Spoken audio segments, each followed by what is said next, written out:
हाँ तो बेटा, हमारा चल रहा था एरोबिक रेस्पिरेशन। और एरोबिक रेस्पिरेशन तीन स्टेप्स में कंप्लीट होता है।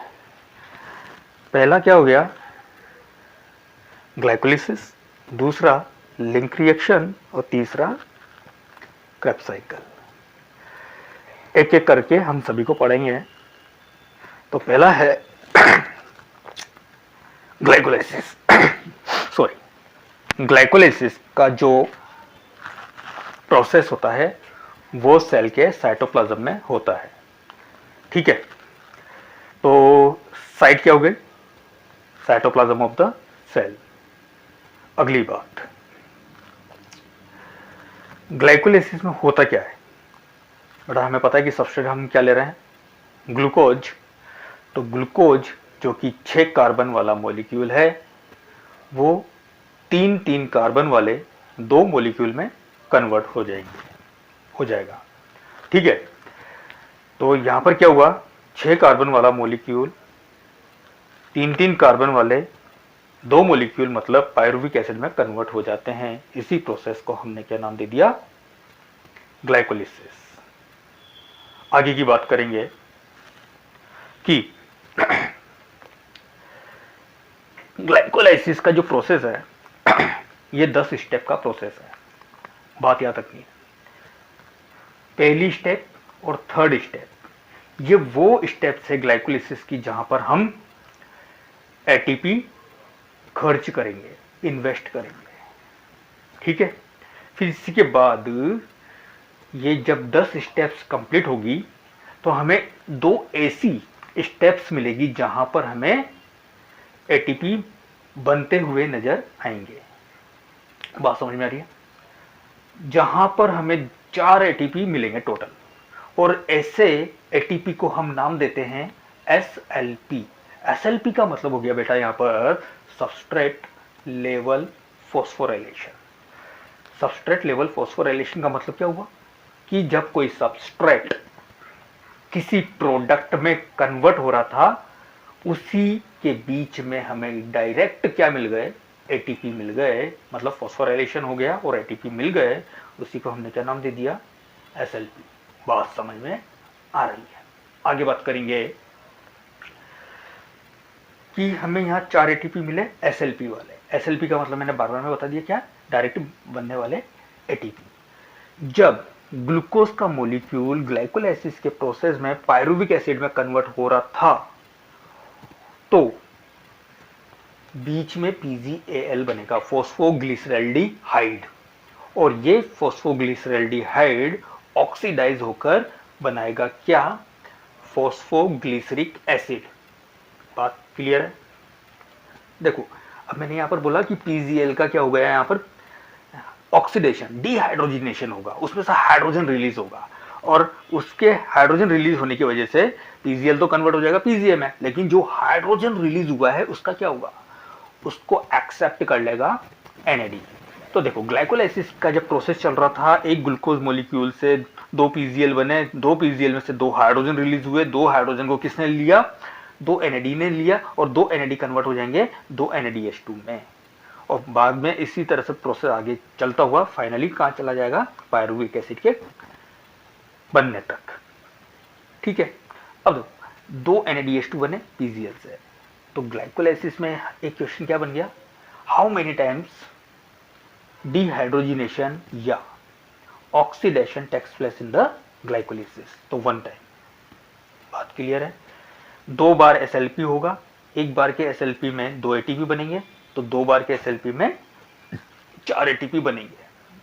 ठीक है, एक बार डिहाइड्रोजिनेशन या ऑक्सीडेशन होगा जिससे 2 एनएडीएच2 बनेंगे। यहां तक बात क्लियर है। अब देखना एक शानदार बात, ग्लूकोज का मॉलिक्यूल है 6 कार्बन वाला और वो कन्वर्ट हो रहा है 3 कार्बन वाले 2 मॉलिक्यूल जिनका नाम है पायरुविक एसिड।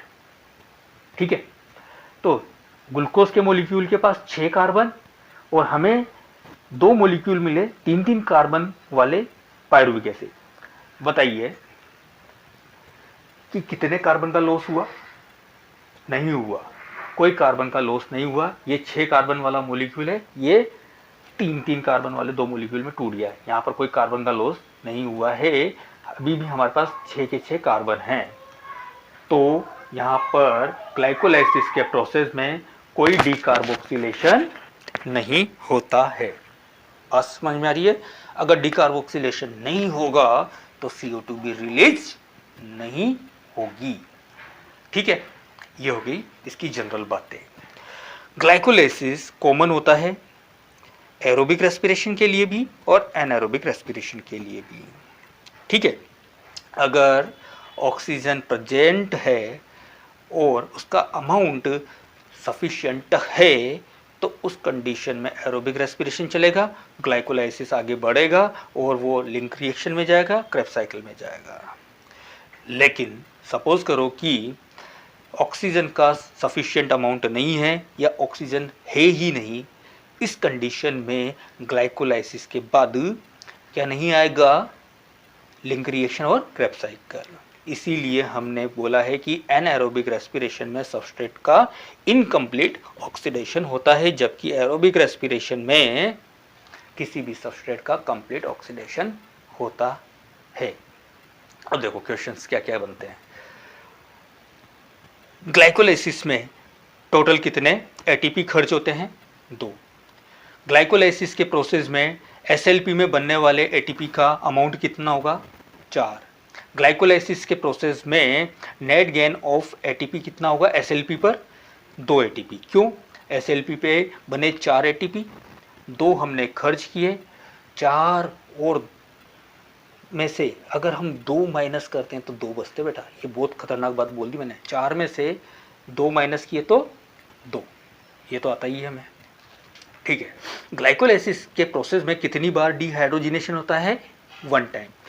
अगर ग्लाइकोलाइसिस के प्रोसेस में डिहाइड्रोजिनेशन होता है तो कितने NADH2 बनते हैं? 2 NADH2 बनते हैं। एक NADH2 आगे जाकर ETS में जाकर क्या बनाएगा?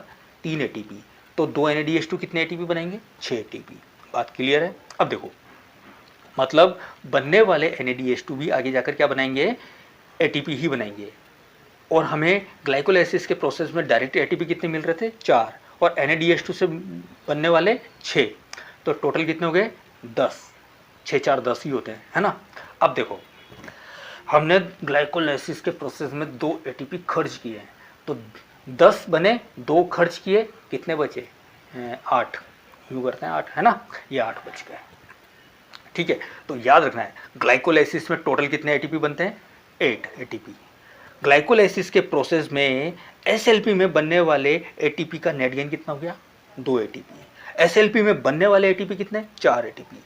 यहाँ पर हमें विशेष ध्यान रखना है क्वेश्चन के कंडीशन पर कि क्वेश्चंस किस तरह से पूछा जा रहा है।